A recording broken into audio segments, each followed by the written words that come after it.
All right, so first things first, you're gonna need a good bag. There's so many options out there. I prefer these PVC waterproof bags, mostly because they also have like a backpack option. So if I need to ditch the car and take this, it's a lot easier to carry. So it's not just a sling bag, like it has the two backpack straps. This is a North Face one.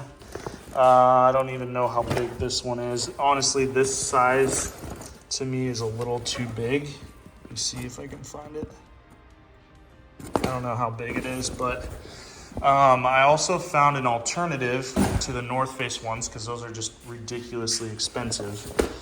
On Amazon, you have the Element Equipment bags. So these come in a few various sizes. I think this is the 80 liter. So same kind of thing, has this backpack straps. I will say this is not as heavy duty as the North Face, but still waterproof, still has the canvas bottom. Stitching and everything looks pretty good. Like it's not terrible, it'll get the job done. But for this situation, it's just a smaller bag and I'm not looking to carry the bigger bag around in the back of my 4Runner. So this is what we're gonna use to start our emergency kit. So I'd say that's kind of step one. Get a good bag, something that's heavy duty, that is easy to carry if you need it.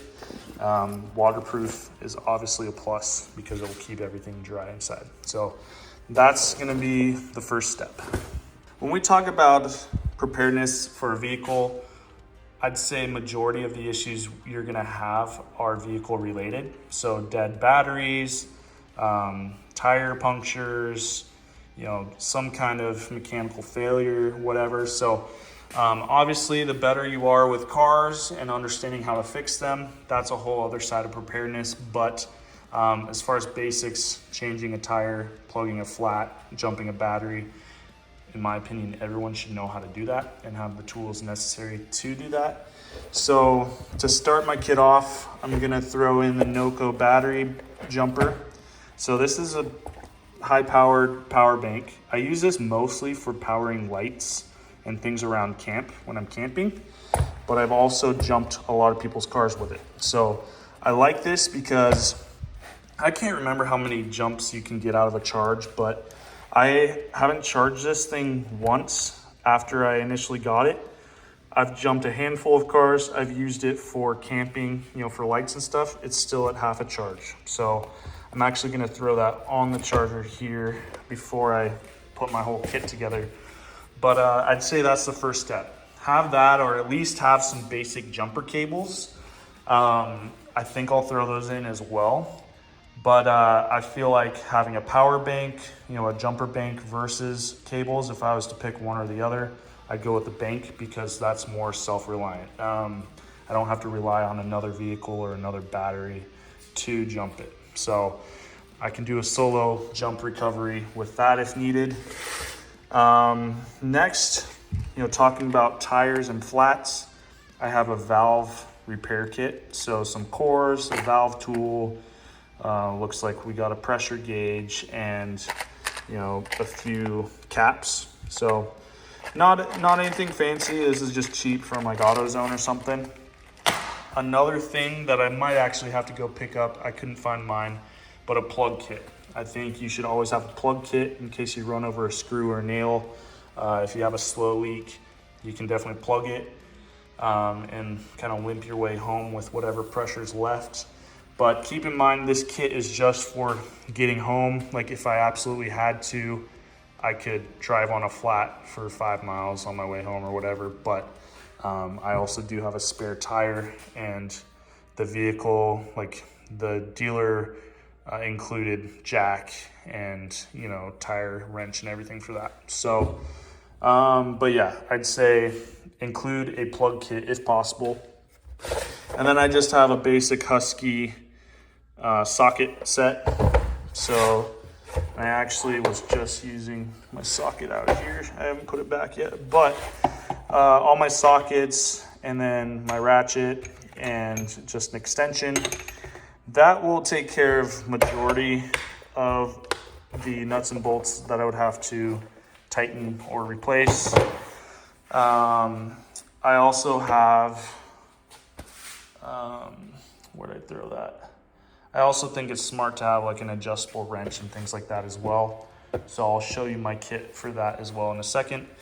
But then I have some ratchet straps. So ratchet straps are important to have. You can use them for, tying up, let's say a CV axle. If you snap that, you can tie it up so it's not clinking around. You can limp to a spot, where you can do a full repair if needed. Throwing stuff on your roof rack, or, you break a coil spring on the rear, you need to jimmy rig some kind of log or something to keep you going. That's the kind of stuff you can do with ratchet straps. So, kind of a little overkill in a sense, for a get home bag, but I think, I've used these probably more than most things in the kit. So that's another thing that I would definitely recommend. Okay, here's kind of my junk pouch is what I call it. Usually I throw my hitch in here as well. Well, this is pretty much all my other tools that I need outside of my socket set. So a couple of these cheapo lights, which are magnetic, super nice to have. You can stick them to the back of your car or something if you need some flashing emergency lights or something.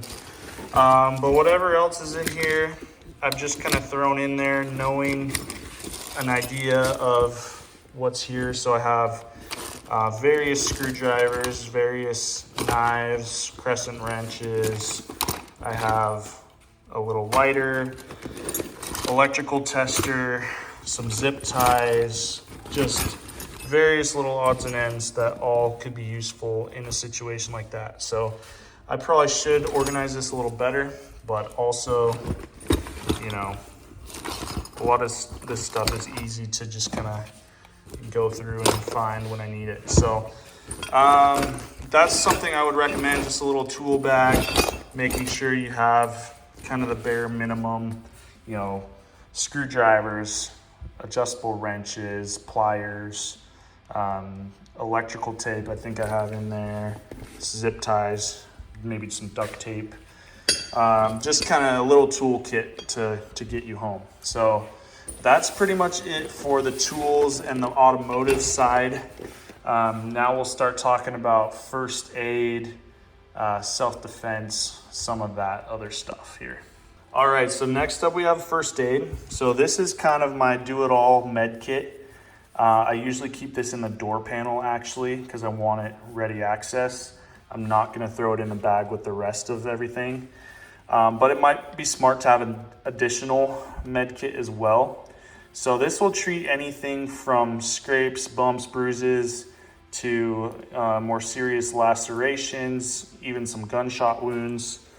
So really this is a pretty squared away kit. I honestly can't even remember what this brand is. I don't know if that's an A or a V, but I'll figure it out. I might link them below, but this was the most compact med kit that I could find that had everything I needed in it. So that's kind of my go-to. I also will put together like another med kit, more so for scrapes, bumps, bruises, put some Neosporin, some medications, pain medication, stuff like that in there. And I also have a tourniquet. So this is pre-staged in the holder. I keep these together in my door panel. That way it's easy access. I've also thought about some other mounting ideas so passengers can access them a little easier without having to open my driver door. But in my opinion, having it in the door is better than not having it at all. So that's what we're gonna start with there. So med kits are super important. Rolling up on a car accident or something, you want to be able to help out if possible. You might save someone's life. I'd say tourniquet is super important. That it's an important item that people don't think about having very often. So get this gear, train, learn how to use the gear. That way you can be an asset when someone needs your help. All right, so next let's talk about self-defense. So For those of you that live in a free state that have constitutional carry, or it's easy to get your CCW, keep that on you. That's my advice. Keep that concealed if you can. I feel that's the best option possible. But in my case, I live in California, so I'm not going to tell you my preferred method. But the law says your pistol needs to be in a locked container that's separate from the glove box or the center console, and it needs to be unloaded. So, and usually it's just for transportation of the firearm. I don't think you're really supposed to just keep it in your car. So this is not legal advice. If you guys have questions about legalities of this, definitely consult with someone who has the knowledge. But what I do, going to the range and back, I typically will use something like this. This is an electronic box, which I hate. Do not buy one of these, or just one of these simple plastic carrying cases, and then I just use a cable lock through it. So in California, you're supposed to keep it unloaded if you're transporting. So magazine can be stowed next to the firearm, but chamber needs to be unloaded. So, and then usually I keep it in the holster just for, easeability, I guess. And then this one, I just hate that you have to rely on electronics and that you have to keep this thing charged. So definitely not ideal. I would not recommend this at all. I have 2 stop boxes coming for my wife and I, but same kind of thing. This thing is locked and loaded, but if I was traveling with it, I would take the mag out, unchamber it, and make sure I am abiding by the law. But in my opinion, it's a little unconstitutional, but it is what it is, and I chose to live here in California, so that's what I need to do. But working on my concealed carry permit, hopefully I can get that soon. But yeah, I think prioritizing self-defense and preparedness should be top of priority. As far as how you do that, I'll leave that up to you. But this is not legal advice. I just, if you legally are able to carry, I would recommend that highly. So, and then what I'm going to do is just throw everything in the bag, kind of show you the setup and how I stow that in the 4Runner, and that'll be it. So here's everything thrown in the bag, just kind of keeping the loose items up there. These are going to go in the door panel. But I also wanted to show you my setup for like range day, for ammo, PPE, stuff like that. This is something very easily that I can throw into my car if needed. So here I just have it kind of labeled with what's what. This is a Plano case that I think I got at Bass Pro Shops. But then I have these ammo cases that are labeled. I like to differentiate, these are all Full Metal Jacket 5.56.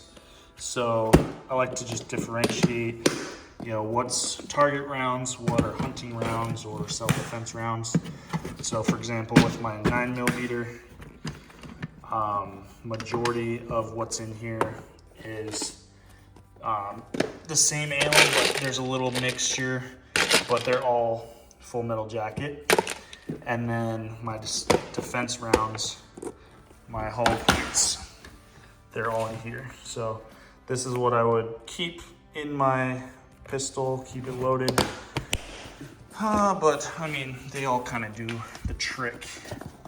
So, but yeah, for target shooting and stuff, definitely don't want to use as expensive ammo these days, but you also should be training with the ammo that you're going to be shooting. So, and then same kind of thing for my 308. I need to restock a little bit, but plinking rounds and then my hunting rounds. So that's what I have here.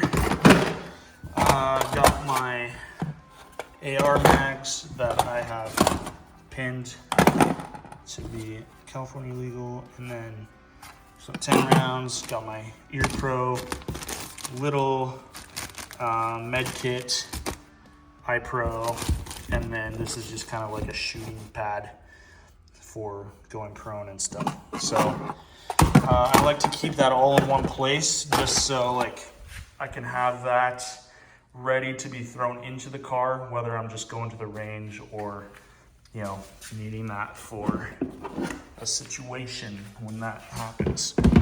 So some things that I would add to that,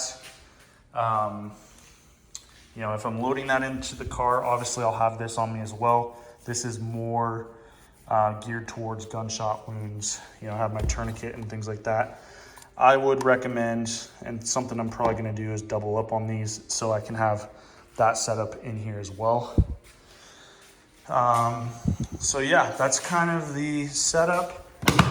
And really, I just wanna have everything staged in the house so, you know, I can get my response time to be like, you know, under 10 minutes if I have to come back, load up and dip. So I think we're pretty squared away for that, but this is what we got for our daily emergency bag.